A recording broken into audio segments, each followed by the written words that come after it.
Hello বন্ধুরা, গতকাল গুজরাট আহমেদাবাদ স্টেডিয়ামে আমাদের নরেন্দ্র মোদী স্টেডিয়ামে প্রধানমন্ত্রীর নামে স্টেডিয়ামে সেই স্টেডিয়ামের নাম উজ্জ্বল করলো কাল ভারতীয় প্লেয়াররা।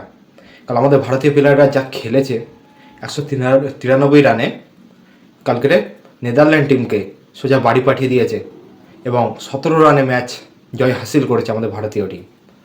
সেখানে অভিষেক শর্মা পরস্পর 4টে ম্যাচে ডাক। তার কি হয়েছে, কি পারফরমেন্স করছে, মানে তার পারফরমেন্স এতটা খারাপ হবে যা আমাদের মতো ভিউয়ার্সরা কখনো আশা করেনি, আমাদের মতো পাবলিকরা কখনো আশা করেনি যে অভিষেক শর্মা এত খারাপ একটি পারফরমেন্স করবে। তো যাই হোক, ওর হয়তো এটা খারাপ সময়, কারণ এশিয়া কাপে ও যেভাবে খেলেছে সেই আন্দাজে তাকে টি-20 ওয়ার্ল্ড কাপে নেওয়া হয়েছিল, কিন্তু টি-20 ওয়ার্ল্ড কাপের সেই নাম অভিষেক শর্মা নিতে পারছে না। তাহলে কি সামনে সঞ্জু স্যামসনকে কি খেলানো হবে? কিন্তু সঞ্জু স্যামসংয়েরও তো পারফরমেন্স সেম কেস।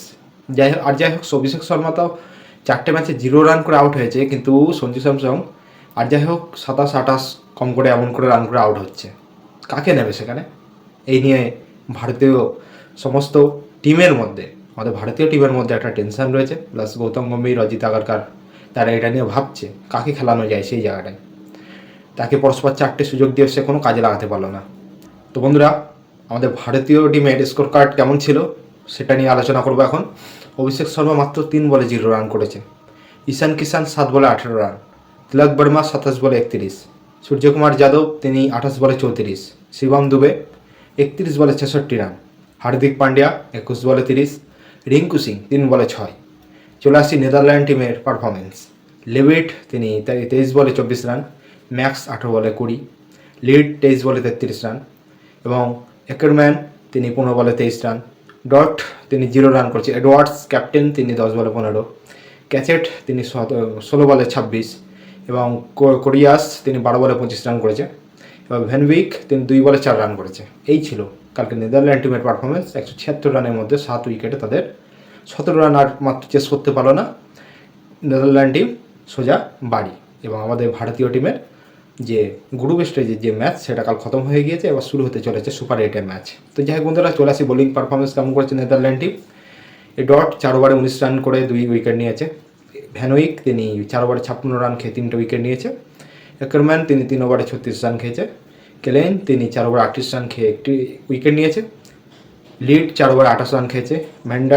ভ্যান্ডারউই তিনি 1 ওভারে 15 রান খেয়েছে। চলে আসি ভারতীয় টিমের বোলিং পারফরমেন্স।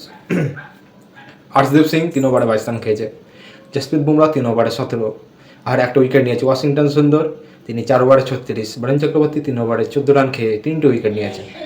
হার্দিক পান্ডিয়া 3 ওভারে 40 রান খেয়ে 1টা উইকেট নিয়েছে। অভিষেক শর্মা 1 ওভারে 10 রান খেয়েছে। শিবম দুবে 3 ওভারে 35 রান খেয়ে 2টো উইকেট নিয়েছে এবং কালকের প্লেয়ার অফ দ্য ম্যাচ হয়েছে আমাদের দুবে ভাই। কাল দুবে ভাই কি পিটিয়েছে রে ভাই, 6টা 6 এবং 4টে 4 মেরে কালকে ম্যাচের পুরো ঘোর চেঞ্জ করে দেয়। এবং আমাদের ক্যাপ্টেনকেও মানতে হবে, সূর্যকুমার যাদব খুব সুন্দরভাবে, খুব বুদ্ধি দিয়ে ম্যাচটাকে ধরে রানটাকে ঠিক এগিয়ে নিয়ে গেছে। আমাদের লাস্টে ফিনিশার আমাদের শিবম দুবে কয়েকটা ম্যাচে তো রান আউট নিয়ে সমস্যায় ছিল রিঙ্কু সিংকে নিয়ে। আজকের সেখানে কী করলো আমাদের শিবম দুবে ভাই, 6-4 মেরে একদম পুরো ওদের নিগোষ্ঠী করে দিয়েছে। তো বন্ধুরা, এই ছিল আমাদের ভারতীয় টিমের পারফরমেন্স এবং খুব শীঘ্রই দেখা হবে আবার একটি নতুন ভিডিও নিয়ে। অবশ্যই আমার চ্যানেলকে সাবস্ক্রাইব করবেন। দেখা হবে পরের ভিডিওতে। টাটা।